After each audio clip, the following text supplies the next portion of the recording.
Hello again.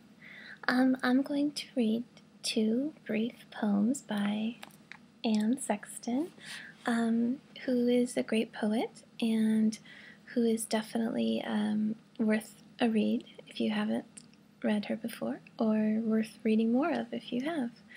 I actually did my grad school thesis on her, and which helps to explain the poor state of this poor anthology, which is held together by just a little piece of tape. Oh well, it's well loved. Okay, so I chose two poems that I think are very representative of her work in their themes, in their subject matter, and in just their general aesthetic quality. And they also happen to be two of my favorites, so that's fun too. Okay, so the first one is called With Mercy for the Greedy, and it says, "For my friend Ruth, who urges me to make an appointment for the sacrament of confession. Concerning your letter, in which you ask me to call a priest, and in which you ask me to wear the cross that you enclose, your own cross, your dog-bitten cross, no larger than a thumb, small and wooden, no thorns this rose. I pray to its shadow, that gray place where it lies on your letter, deep, deep. I detest my sins, and I try to believe in the cross. I touch its tender hips, its dark-jawed face, its solid neck, its brown sleep. True, there is a beautiful Jesus. He is frozen to his bones like a chunk of beef.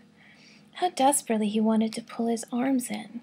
How desperately I touch his vertical and horizontal axes. But I can't. Need is not quite belief. All morning long, I have worn your cross, hung with package string around my throat. It tapped me lightly as a child's heart might, tapping secondhand, softly waiting to be born. Ruth, I cherish the letter you wrote. My friend, I was born doing reference work in sin, and born confessing it.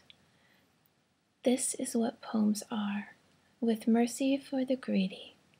They are the tongue's wrangle, the world's pottage, the rat's star. And the second poem is called The Black Art. It's probably one of my favorite poems ever. Okay, The Black Art. A woman who writes feels too much, those trances in portents, as if cycles and children and islands weren't enough, as if mourners and gossips and vegetables were never enough. She thinks she can warn the stars. A writer is essentially a spy. Dear love, I am that girl. A man who writes knows too much. Such spells and fetishes, as if erections and congresses and products weren't enough, as if machines and galleons and wars were never enough. With used furniture he makes a tree. A writer is essentially a crook. Dear love, you are that man.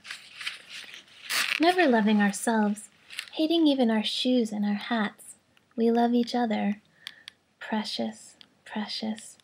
Our hands are light blue and gentle. Our eyes are full of terrible confessions. But when we marry, the children leave in disgust.